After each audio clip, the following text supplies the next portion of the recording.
सत्य परिस्थितीचा सविस्तर आढावा। एकतर्फी प्रेमातून शाळकरी मुलीच्या गळ्याला चाकू लावणाऱ्या तरुणाला पकडून जमावाने चोप दिलाय। सोमवारी सायंकाळी 4च्या सुमारास साताऱ्यातील करंजे परिसरातील बसपा पेठेत ही थरारक घटना घडली आहे। या प्रकरणी तरुणावर पोक्सोसह अन्य कलमान्वये गुन्हा दाखल करून त्यास अटक करण्यात आल्याची माहिती पोलीस निरीक्षक सचिन मेहत्रे यांनी दिली।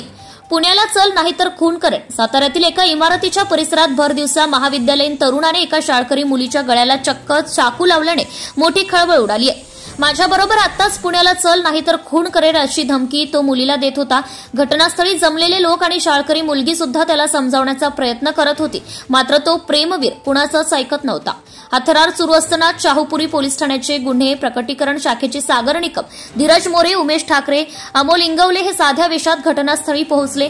काही जणांनी त्या तरुणाचं लक्ष वळवलं। त्याचवेळी मागच्या कंपाऊंडवरनं येत एका तरुणाने त्या प्रेमवीराला झडप घालून पकडलं। जमावातील लोकांनी त्याच्या हातातील चाकू काढून घेतला। त्यानंतर चिडलेल्या नागरिकांनी त्याला चांगलाच चोप दिलाय।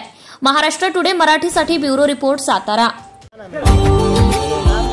Subscribe now and press the bell icon. Never miss an update.